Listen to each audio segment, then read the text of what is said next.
So on May 16th, Friday, this is what's going to remain the same, and I just want to make sure we go over this, and it should, I hope, be pretty obvious. It is imperative that you continue to stay home.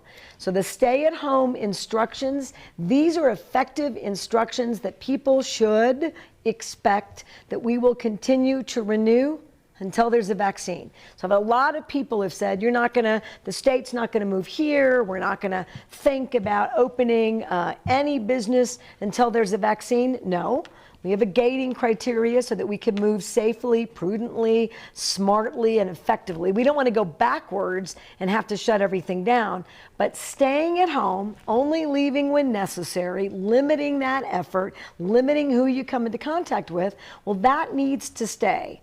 All right, particularly if you're sick or you're one of the vulnerable high-risk populations. So we're going to keep pressing that message, and we're going to keep it in the public health orders. All right, slight reopenings, and I promise I will get to that. It is not an invitation. We are going to not do that today, but we could spend 2 hours with photos of folks out and about, not adhering to any of our public health order requirements. No social distancing, no limits in terms of gatherings, and of course we're talking to folks about that. Where appropriate, there's an enforcement activity to a business or a group, but this virus moves with you.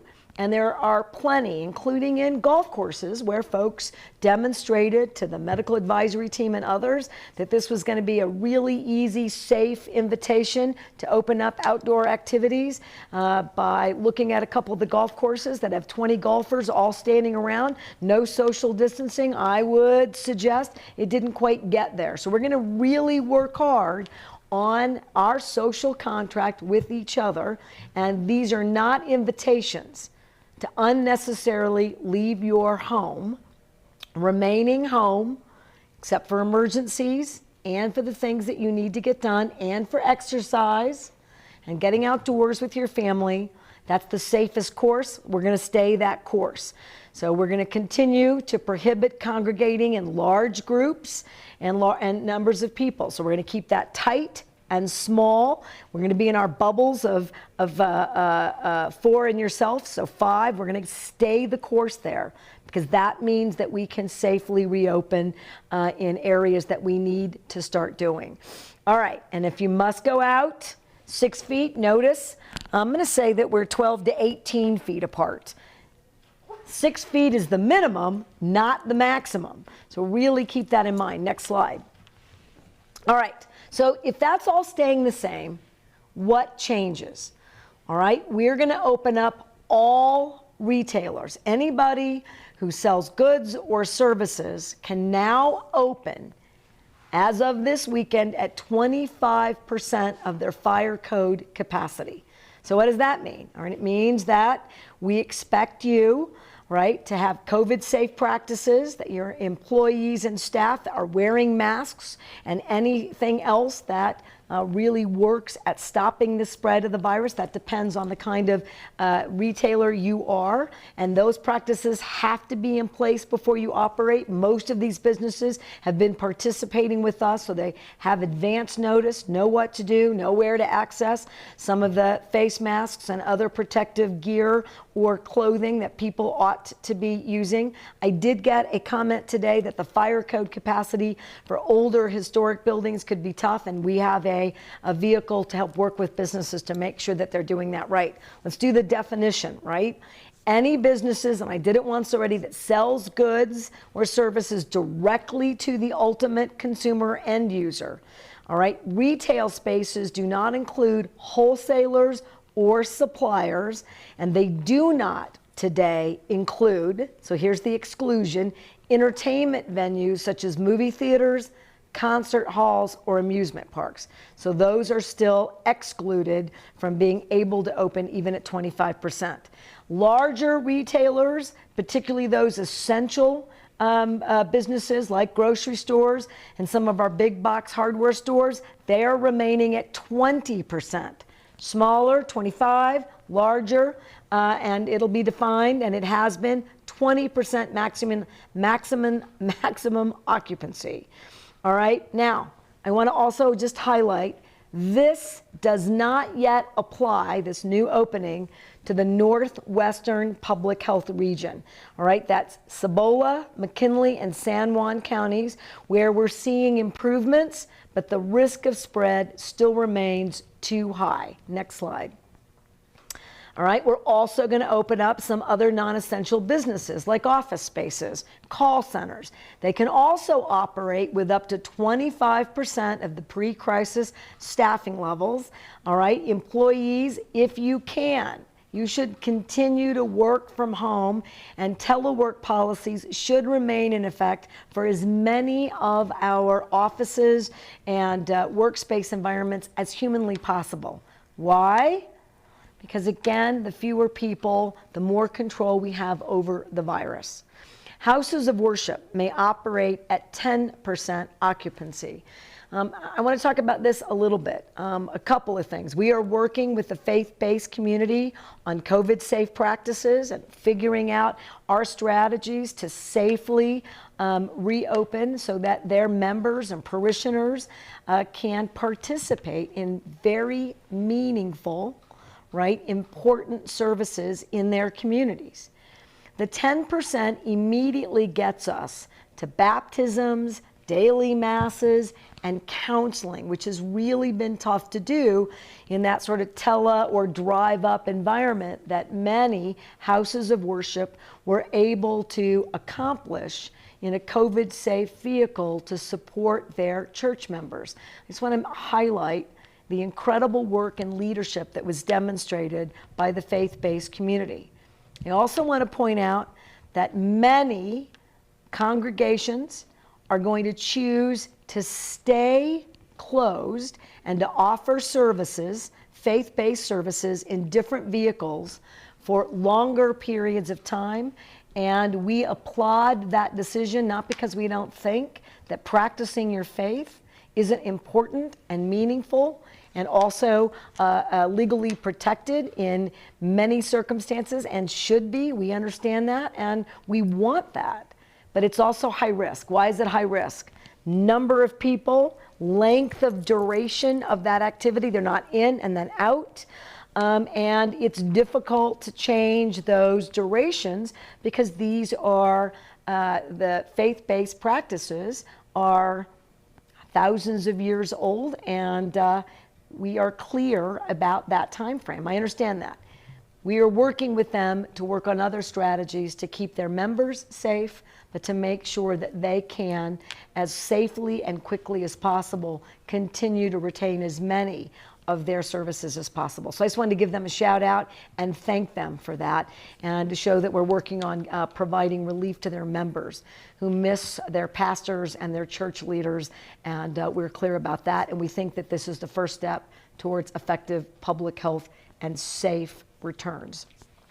Now, notice that I gave that long speech and description about houses of worship, because what we're adding, non-essential workplaces, retailers, means that we use that Johns Hopkins model, right? Number of people, the duration of that contact, and the intensity of that contact. That's part of our guide. We have to meet the gating criteria, then we test the businesses and efforts against that Johns Hopkins model. And that's why not everything is in, because we're excluding, for the time being, high-intensity contact services. So dine-in restaurants, indoor malls, salons, and gyms need to be in the next phase. And again, none of this applies to the Northwestern area because, again, their risks are still too high. Next slide.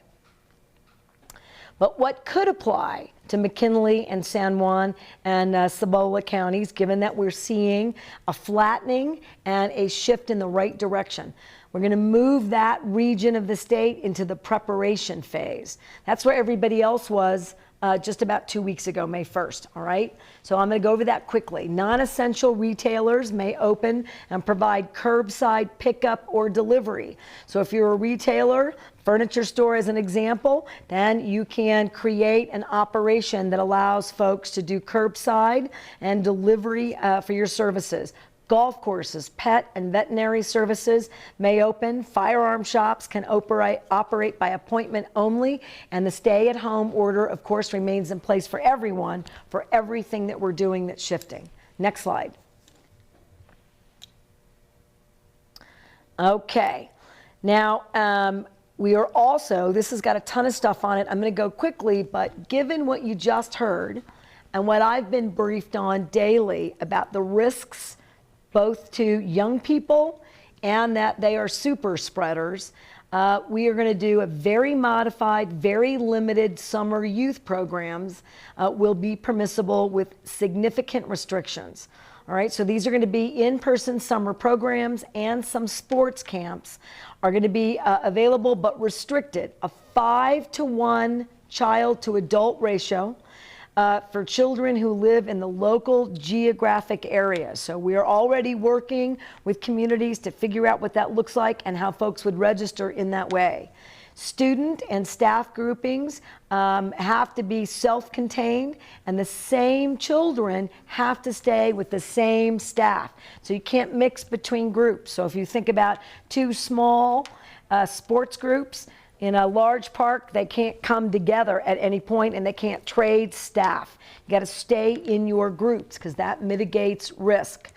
High-risk staff and children must be informed on the need for additional actions, such as, frankly, not attending, and they need to be really clear about reducing contact with high-risk family members. So what does that mean?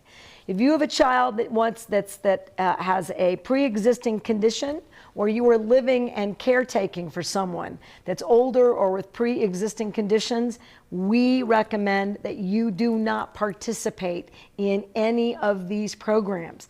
The risks, quite frankly, are too great for you, and these questions will be asked, and you'll be reminded that this is not the right effort at this time for individuals and those families. Sports programs have to be restricted to contactless sports only and non-competitive play.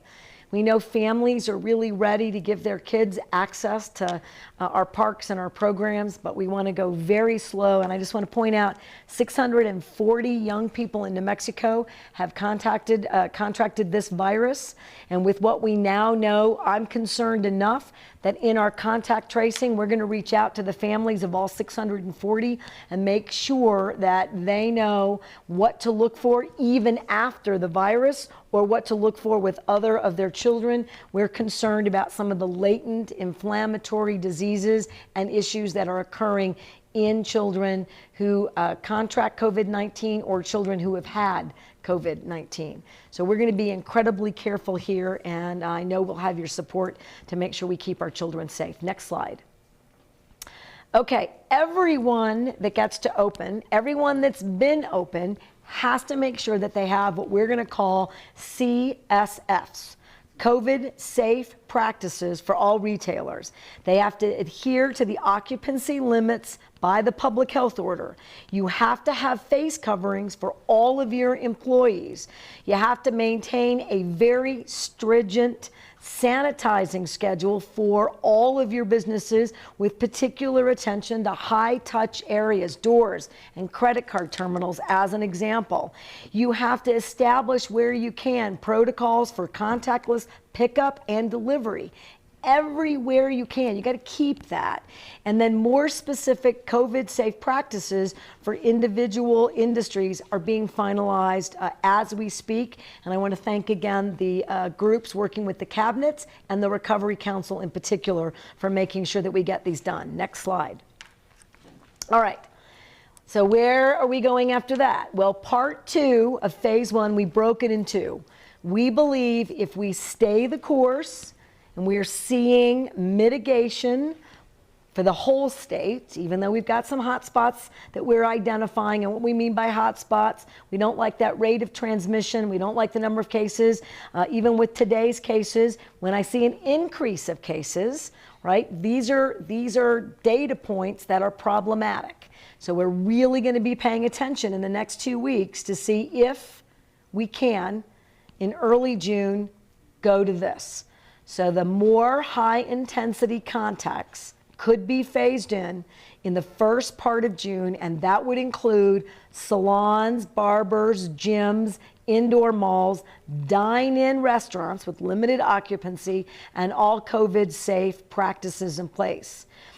We expect that there would be potential expansion of occupancy for houses of worship and expansion for occupancy in hotels and motels. Again, we're going to go to the gating criteria. We're really going to look at that rate of transmission and testing, contact tracing, and hospital capacity. Your personal decisions will determine whether or not we move into these next phases. So next slide.